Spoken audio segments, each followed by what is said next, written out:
Bonjour, mon nom est Galina Scorto, je suis courtier immobilier, je suis depuis 2013 en immobilier, on est déjà 2018.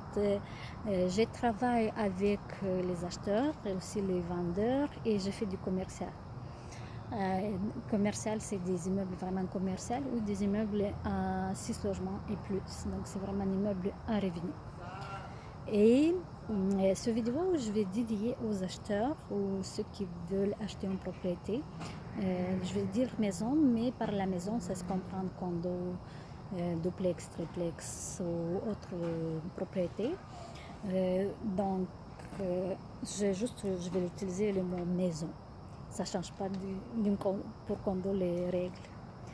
Donc, ce qui est important, première chose, c'est d'avoir l'argent à côté, minimum 5%. Donc, calculez. Si vous achetez une propriété de 300 000, 5% c'est 15 000.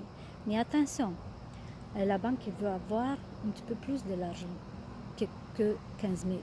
Multipliez 15 000 par 1,5, donc ça va arriver à 20 000. Donc, minimum, pour une maison de 300 000, vous devrez avoir 20 000 dans votre compte. Et l'argent doit rester au moins 6 mois. Certaines banques peuvent accepter 3 mois, mais la règle générale, 6 mois. Voilà. Mais comment savoir si vous êtes qualifié pour une maison de 300 000 ou autre chose? Donc, après que vous avez ramassé un certain montant, vous allez à la banque. La prochaine étape, c'est faire la préqualification.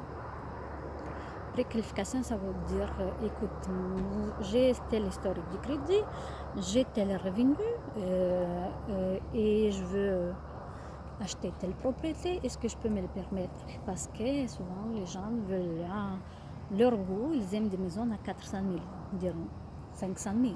Mais quand ils vont aller à la banque avec leur historique de crédit, avec leurs revenus, avec leur comportement financier, la banque va dire les dettes aussi, carte de crédit, ils doivent être fermés, aucune solde à payer. Tout ça, la banque tient compte et par ça, elle estime votre maximum. Importante, pour préqualification, je vais faire une vidéo séparément qui va expliquer comment on doit se présenter là-bas. Et c'est quoi les règles présentement sur le marché actuel, parce que ça a changé. Depuis le début de l'année, c'est devenu un peu plus difficile pour les acheteurs, surtout pour le nouveau acheteur, premier propriétaire. C'est un peu plus difficile. Je vais regarder les autres vidéos. Bon, vous êtes préqualifié. On va dire un chiffre magique, 300 000. Avec le mise de fonds que vous avez ramassé. Bien sûr, si vous ne voulez pas payer l'assurance, vous devrez avoir 20%. Ça, c'est aussi, je vais faire une autre vidéo, c'est quoi l'assurance? L'assurance ACHLD. Et maintenant, je vais me concentrer plus pour les étapes. Et juste ici, on commence à regarder les maisons quand on sait c'est quoi notre budget. Comme ça, on ne va pas perdre le temps, vous ne perdez pas le temps pour regarder les maisons qui ça ne fait pas partie. C'est sûr que c'est important que vous décidez le quartier, parce que plus vous promenez à gauche, à droite, plus vous êtes confus, perdu, fatigué, et puis c'est tannante.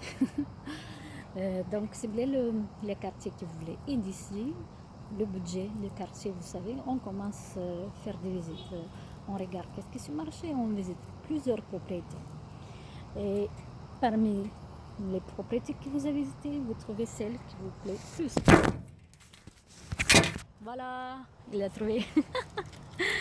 Donc vous trouvez celle que vous aimez plus, c'est ici que ça commence l'offre d'achat.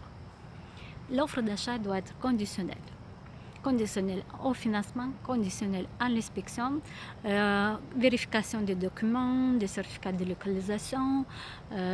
Pour condo, je vais faire une autre vidéo séparément. C'est les clauses plus importantes aussi, de demander les documents, les factures. Si vous avez fait des réparations, rénovations, vraiment demandez aussi les factures qui démontrent que c'est fait. Et après que vous avez fait cette offre, il faut négocier le prix. Et une fois que tout est négocié, vous avez une offre d'achat acceptée et c'est d'ici que commencent les délais pour l'achat. Les délais pour réaliser l'inspection, tout ça. Donc, si on doit faire l'inspection, c'est l'acheteur qui paye. Et et il y a des frais. L'inspection, ça dépend de la superficie de la maison. Normalement, le courtier vous fournit 3-4 inspecteurs, c'est à vous de choisir celle que vous préférez. Et une fois l'inspection est faite, vous êtes satisfaite, voilà. La prochaine étape qui est dans l'offre d'achat, vous avez déjà discuté, c'est la date du notaire et la date du patient. Et ce que vous reste, c'est attendre le notaire. Et chez le notaire, c'est l'acheteur qui paye. Donc, pourquoi la banque veut voir plus de 15 000 si la valeur de la maison est 300 000? Parce qu'il veut être sûr que vous allez avoir l'argent pour payer ses dépenses. Et dans quelques mois que vous devenez propriétaire, il vient la fameuse taxe de bienvenue. À moins que ces nouvelles propriétés, et vous êtes exonéré. Mais ça, c'est une autre situation. Donc, c'est ça les étapes les plus importantes dans l'achat de la maison. Mais le plus important, c'est vraiment avoir la préqualification, avoir l'argent à côté. C'est pour ça que si vous prévoyez acheter une maison d'ici 1 année, 2 ans, le but principal, c'est de mettre plus d'argent à côté.